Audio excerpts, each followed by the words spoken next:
Howdy gamers, old gamer guy here. Well, it is that time of the year again when the temperatures are starting to drop and leaves are starting to change colors and a brand new Call of Duty is about to release. Most people probably think of multiplayer when they think of this franchise, and I enjoy a good multiplayer game myself, but in my recent gaming history, my internet connection has been fairly shaky, so I don't get to play online as much as I used to. But even when I could play online, I always appreciated other modes, modes besides the campaign that would give a game replay value. And so I always enjoy it when a game will allow me to play the online multiplayer modes offline with AI bots. Call of Duty is not the only franchise that does this. I have several videos on my channel of me doing this with Battlefield 2042 and Star Wars Battlefront 2 and Insurgency Sandstorm. But Call of Duty is one of the best in terms of giving you options for how to play offline, because right from day one with any Call of Duty release, most of the multiplayer maps and most of the multiplayer modes will be available to do this, and you have lots of options that you can change. Like for instance, here I have the mini map turned off, and I have kill streaks turned off, and I have perks turned off, and I have unlimited respawns turned on, even though this is a mode called Cyber Attack, and by default Cyber Attack gives you 1 life, but you can be revived by your teammates. So as you can imagine, if you replace that system with a 30-second wave spawn timer, that will drastically change the way the game plays out as you go through a match, and the frequency of encounters and stuff like that. So yeah, I enjoy tweaking games and seeing how those tweaks will make the game feel different. I'm not sure how many people do that. I assume other people do it because Call of Duty has included these options for a long time. And that includes the option to play this split screen, which is great because not many games do that these days. I always appreciate a split screen campaign option, but also any type of split screen multiplayer is always appreciated. And options are what it's all about. Having fun is what it's all about. And that's kind of another aspect of it to me, because one of my favorite game modes for multiplayer gaming has been Rush in Battlefield for a long time, starting with Battlefield Bad Company 2. That was the first time I ever played that mode, and it really blew me away. It was just very different from the team deathmatch type stuff I had been playing before that. And I personally prefer a mode like Rush over a mode like Domination, but I know Domination's very popular. But Rush always felt more like a real battle to me, and so I appreciate Rush and modes like Rush. Insurgency has a mode called Push when you're playing online, and if you play it offline they call it Checkpoint, but it's kind of like Rush, where you have a team of attackers and a team of defenders, and the attackers are trying to push and attack and capture a particular point and push the defenders back. And if they're successful, then the defenders will spawn at another point and the attackers will move to attack there. And so I'm kind of trying to recreate that here in this game as we push toward the objective to destroy the base or hack the computer or whatever's going on here.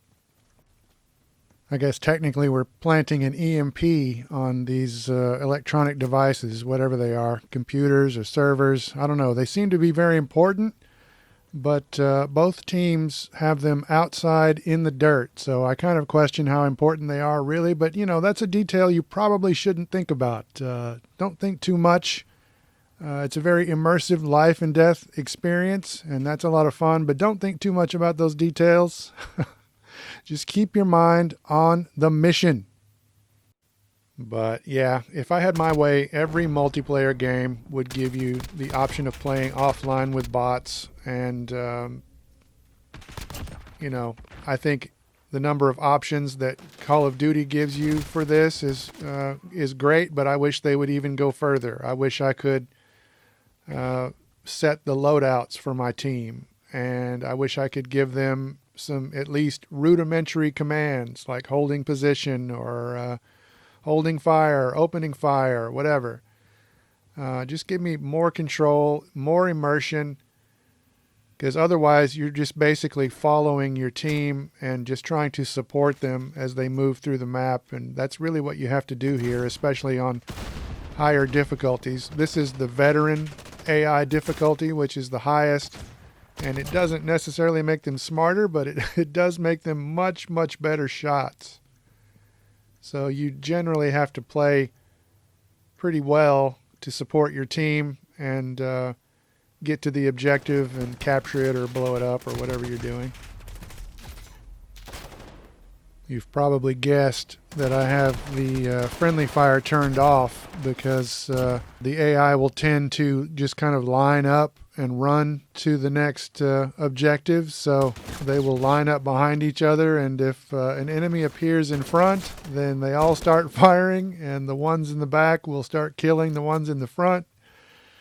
So yeah, I have friendly fire turned off. I would rather have it turned on if the AI was better. But that's kind of what you have to do when you're making these changes with these options. You have to sort of tweak things according to what the AI will stand. And that's kind of the inspiration for this video, because I did get to play a little bit of the Modern Warfare 2 beta. And one of the reasons that game is particularly interesting to me this year is because the developers have specifically talked about changes to the AI, and I suspect they've basically been plugging the same AI into every Call of Duty game for the last few years, and so this time they're actually making an effort to make the AI better. And I didn't get to play too much of the beta because of my shaky internet connection, but I did get to play a few matches, and I got to play a few matches of Invasion, which is one of the bigger modes in the game. And Invasion includes AI soldiers along with real human players on both sides. So I did get to see the AI in action, and it does appear to be noticeably different and better. Time will tell. It's interesting because I've seen reviews of the beta, and some people were really impressed with the AI and they liked Invasion mode, and some people didn't like the AI at all and thought it was terrible and it should be removed. So yeah, I don't know. We'll see what the developers do, because of course that was a beta and they could respond to player criticisms in various ways. So they seem to be sort of adamant in their vision for the game and how they want it to be, but we'll see, because Call of Duty is obviously a very high-selling franchise, and you don't get that way by totally ignoring what the players like. I personally liked the way the beta felt, but other people didn't. So we'll see how that goes. If I'm being totally honest with myself and my viewers, I have to admit that the other purpose for this video is just to upload something, because I haven't uploaded anything for a bit. And I like to upload at least one video a week, but I've kind of been falling off that schedule lately, and this is honestly just an easy video to make. It's just raw footage with me rambling over it, so it's pretty easy to make. But there are several games coming up here in the near future that I will be wanting to make videos for, I think. I think I'm also going to start a new Stellaris series very soon, because I've been meaning to do that, and several of you have requested that. So I think I'll start an aquatic species very soon, but also a game called Mount and Blade Bannerlord 2 is coming, so I'll probably make a bunch of videos for that. There's a game called Medieval Dynasty that's releasing this week, and I'll probably make videos for that. So hopefully something coming up soon will be enjoyable for you to watch. We also have a great looking sci-fi horror game called Callisto Protocol coming later in the year, and who knows, maybe I'll even start another RimWorld series, but that will do it for this video. So for now, as always, thanks very much for watching.